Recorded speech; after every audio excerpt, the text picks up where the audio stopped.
Look at this, everybody. That's greens from our own garden. Melanie just harvested that. That is so good. And there is from our garden. This is surprising though. It's not very heavy for its size. I don't know this squash. We got it from the nursery.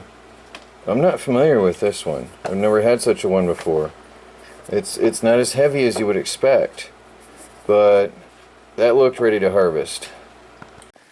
And out here I'm battling rabbits. I now know I am after a very large rabbit. I saw him after getting home from work. Oh, what was that? And oh, ground squirrels. Also quite destructive. I don't know if I can get him on the camera. Is that him? I can't see what I'm seeing on the camera. I can't tell. I can see him with my eyes, but I can't see him on the camera. Oh well, he's there. He's actually right there. Funny thing is, he's just sitting there. Why can't I see him on the camera? Oh, anyway, he's right there. Really close to me. Oh, there's the... Why can't I get him there? Anyway, he's just sitting right there. Oh, that's why I was too close. Huh. I was zoomed in too close. He's not really running away from me very much. So I have to set up rat traps. Wait, does he have a nest in? No, he's right there. That little guy, he's like a rat. He's just like a rat. And he does not want to leave the garden. So we have multiple problems here right now. So we got the ground squirrel and a rabbit. And the rabbit is devouring our vegetables. Big rabbit. So anyway, I gotta deal with that too. It wasn't a deer. Big rabbit. I'm only one-handed holding my camera, so I'm going to have to set it down to open and rip this off. But here's something very valuable to the off-grid homestead. I'll show you here in a minute if it is what I think it is. Let's see if I can do this. Okay. These are a great exciting thing for the off-grid homestead. These are diodes. Schottky diodes rated at 45 volts and 15 amps. These are for repairing solar panels. Well, the process is going to begin, my experimentation attempting to repair the solar panels. If any diodes have failed, I decided I might as well go ahead and buy these. I got these off Amazon Prime. 25 diodes in a pack for, I think it was between $6 and $8. It was a really good cheap deal, and off Amazon Prime, free shipping. So I'll put the link down below for anybody interested. But if anybody is ever going to repair solar panels themselves or have any failing, this is the first thing I would check, is see if the diodes are fried or not. The video description, or the article description of the ones that I got were supposed to be just freshly broken. But, you know, it's worth trying and try replacing those diodes. See what happens. So, that'll be a project coming up here real soon, working on those things.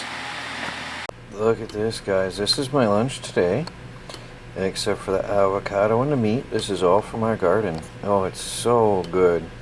It's so satisfying. The tomatoes, we grow ourselves. The lettuce, that lettuce grew on its own from seed from 2 years ago. It keeps coming back. And this year our garden is better than ever before. So good to be eating your own food. Hey guys, just a little update. I took the previous video down. I'm editing it. I'm taking out the weather part. I will no longer be talking about the weather on our property. I don't know why, but people get upset when I talk about the weather, and they throw insults and get all angry and crazy and stuff. What I don't understand is, I don't know if people believe the earth is absolutely flat. Well, wait, no, that's not a good topic. Forget that. The earth has a lot of hills, and the weather varies from place to place. One time I was at our home, and it was raining. It was a thunderstorm over our heads, and Mom and Dad were at the cabin 5 miles away, and it was sunny. The weather station outside Lewiston is 10 miles that way, outside town, on a hill in a different area, and then there's Lewiston surrounded by lakes which affect the weather, and then we're outside town downhill 7 miles away, and you can see different weather patterns and temperatures. As somebody said in the comment, there was some positive things around towns, villages, and cities. You do have a warmer temperature because of the amount of homes and traffic and everything else, sun beating on the buildings, radiating out. Anyway, a lot of things can affect the temperature in your area, and we have generally seen 10 degrees lower than in town. I'm just not going to show the weather anymore because I used to show the weather station. People called me a liar. I used to show my weather app. People called me a liar. I show a frost in the ground. People call me a liar. So I'll just go on with my videos without showing or talking about the weather. Whatever you see, that's what you're going to see, and that's it. I won't worry about temperature or stuff like that anymore. I just don't need the stress from people calling me a liar, regardless if I show you ice or freezing or sun or baking or dry earth or whatever. I'm just done with it. I just don't need the stress. Anyway, so I'll get this video up there for you. One thing I have to say is my videos are not always on the same day I recorded them. So this video has been 3 days in the making. So just so you keep that in mind, somebody said they were up by our land this morning, which, by the way, I don't know what you're doing by our place, but anyway, the video wasn't from today. Today wasn't cold, and we did not need jackets today. And the weather varies from day to day. So that's it. I'll get this video up to you guys, and we just won't discuss the weather anymore on the do-it-yourself world and the off-grid project, and we will move on and keep going. Talk to you later.